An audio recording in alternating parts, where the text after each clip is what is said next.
Jewe nitwa agronome Manirakiza Pascal, nsanzwe nserukira koperative y'abarimyi bahingura bakunda bakadandaza umwimbu w'ibigazi.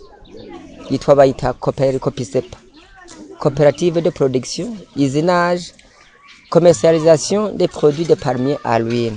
Twahisemo gukorera mu Kigazi kuko turi ibintu byose twagiye turakora, twararima imiceri hagacaza uruzuba, amazi agacabura, uco gihe umuceri ugacuhomba, twatsa akadeni kabandi amahera agacatugwako. Tucatubati byo byose rero reka duhitemo Ikigazi. Coco ntigiterwa n'izuba, ntigiterwa n'imvura, kandi Ikigazi kwera ya maproduit yose twavuga yose turayadandaza, bica bituma tubona ko duko dukora dutera imbere tudahomba. Je gutuma twafashe ko kandi tubona ko Ikigazi kiri mu bintu bidufashiza imiryango yacu mu gutanga akazi, kuko murabona ko abana bacu hari gihe biga bibona bariga hari gihe bakabura akazi. Mugomba bacutuvuga ati ko bamwe ni barandandaza amasabune, abandi badandaza ibigazi, abandi badandaza imise. No kuvuga ibintu byose ni ibintu yo bari bikora nta numwe abura ico afungura uwo munsi. Mbere kuva ku ntango kugira ku ikirinde giheza, ibintu byose bikivako bitanga amafaranga ku bantu, bigatana mbese no kuvuga ko na leta ikatora n'amakori maremare ko nta kintu na kimwe kiva ku Kigazi kidatanga amafaranga, kandi na leta idatorera ko ikori. Notanga akarorero kuvuga ko Ikigazi kirafise ibintu vya mbere duhereye bikiva mu murima. Hariho inyungu ya mbere iva ku amababi y'ibibobo y'ibigazi ari byo bita ibibobo, ivyo mona bijya byo biri ku Bigazi. Rero ibyo amababi y'ibibobo bimwe turabicana tukabicaniza mu gutegura imfungurwa zo mu rugo, tukanabikoresha mu kubaka inzu dukoresha mu kubaka canke n'ibindi bintu. Hama kacunga kagaruka ikindi gisubira nk'inyungu. Mbe twovuga ko yoba ari nk'inyungu yoba twoyita nk'ikawa iwacu, kuko ubuharara ariyo mikubuzi niyo isigaye ijabuka hanze. Mbona ko nka ku musenyi wacu haraza amakamyo aza kuyipakira bijana hanze. Tuvuga ko ico ni ikintu c'imikubuzi, ico ni ikintu kira kabiri. Murabona ko ibi bigazi navyo amavuta avamwe amafaranga, kandi Ikigazi ngo kirinde kigira amavuta aboneka bikorwa n'abantu benshi, kandi kiri naco harasubira kandi akaboneka amakara.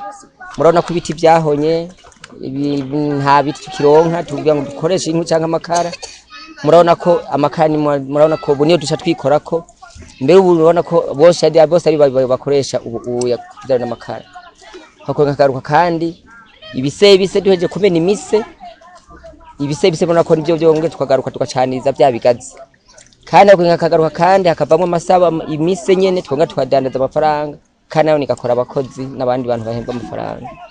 Hako nkagaruka kandi amavuta y'amasabuni, amavuta ava mu mise.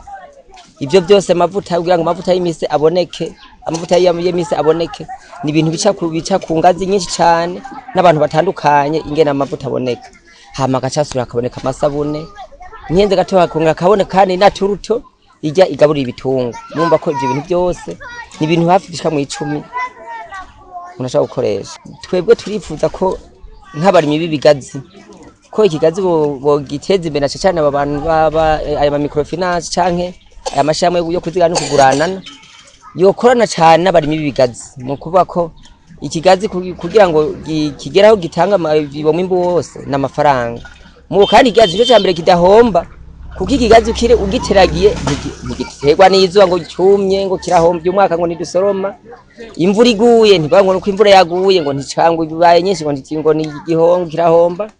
Twasaba ko nk'abo bantu bama Microfinance bo kwegera cyane abarimyi b'ibigazi hamwe n'abadandaza amavuta y'ibigazi canke ama produce ava mu bigazi, kugira ngo hageze umwanya wo kwibigazi bigugwa hama amafaranga bakayatanga.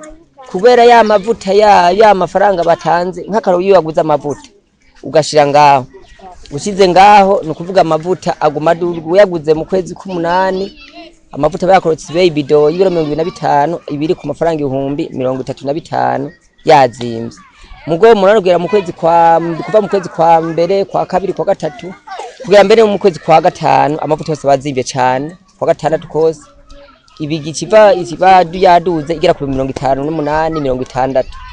Nico gituma abantu bo mu gisata c'amabanki bagiye mu gisata c'amavuta ni mu gisata c'ikigazi abarimyi baharonka koyoko nayo ni banki nyene yoharonkera inyungu ko ntiyohomba na leta nyene yoharonkera agasumbusho kuko amakori irayaronka.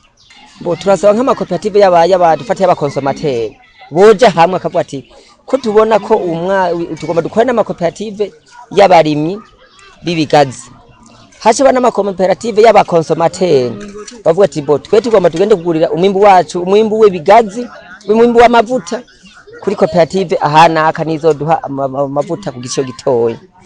Tugucaye tugomba turangure amasabune ndiko tuyarangure nk'akaronka nk'aya makoperative ariyo mu gisagara natwe turi ino muri interiyeni makoperative y'abadandaza kwera yabo ntibarima cyangwa bagiriye boza bakatugura twebwe ababirima bakonga kabihingura nabo tukabaha uwo mwimbu wacu kugira ngo habe rero amasezerano yemeza kandi yemewe tukerekana twese ko twe tubahaye umwimbu wacu bawutudandariza hanyuma akaduha amafaranga twavuganye.